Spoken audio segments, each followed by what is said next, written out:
So I'm going to start by showing you guys my mistake again. As you can see here, this longer stitch, I forgot to change my stitch length back to a 2.5, and that's a common mistake because the last time you sewed, you did your temporary basting stitch. So just remember, because you can tell by looking here on my good sample, how small the stitches are, and it's very important. So what I've done is I've sewn the whole way around, no back stitching, leaving a hole. I now have a piece of elastic, and the one rule is that the elastic has to be smaller than the whole way around, because otherwise it's not going to do anything when you're trying to squish it. Imagine that you're making a scrunchy bottom for a pair of sweatpants or the bottom of a cuff. So I'm going to take my safety pin and I'm going to slide it through the casing. So just put it inside here and I just hold that pin, and I'm keeping an eye though because I don't want my elastic just to go in. So I'm going to keep going.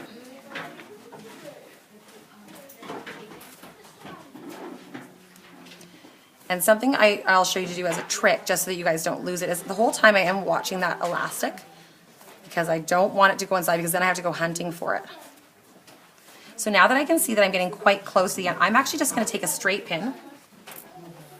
Just put it here really loosely. Just hold it in place. That way I know that no matter what I do, I'm not going to lose it. So I find my safety pin again. Keep going. And this is what you guys will do when you are doing the waistband on your pajama pants. So I'm almost at the end. I can see the openings right there. And again, this is why it's so important that you do that base, because if you don't, that is going to block you from coming back out. So here's my safety pin. So now I need to pull it. I'm not going to worry about what anything else looks like. I take up both ends. I give myself lots of room. And I make sure that both of my layers of elastic are running in the same direction, meaning that they haven't twisted on me. So I can now take out the safety pin. They're laying flat. I can see that right there. I'll overlap them. Give myself lots of room. And I'll just put in one pin to hold it in place. When you guys do your pajama pants, it'll be easier than this because the elastic will be a lot thicker.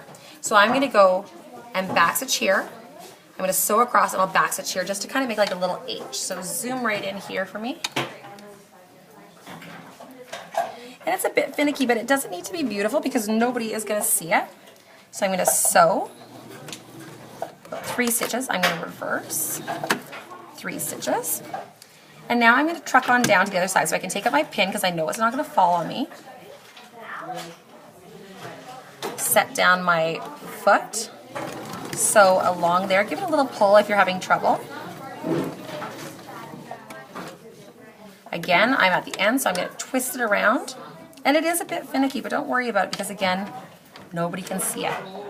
I'm going to sew, reverse, sew, and that's good.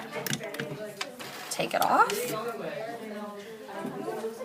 I would trim up my threads because I don't want to see them, but I don't have a pair of shears right here, so I'm just going to hide it inside. Okay, I stretch it out, and now this is the most important part because you don't want it to look ugly when you're done. When I start again, I'm going to hold it nice and straight and I'm going to stretch it out.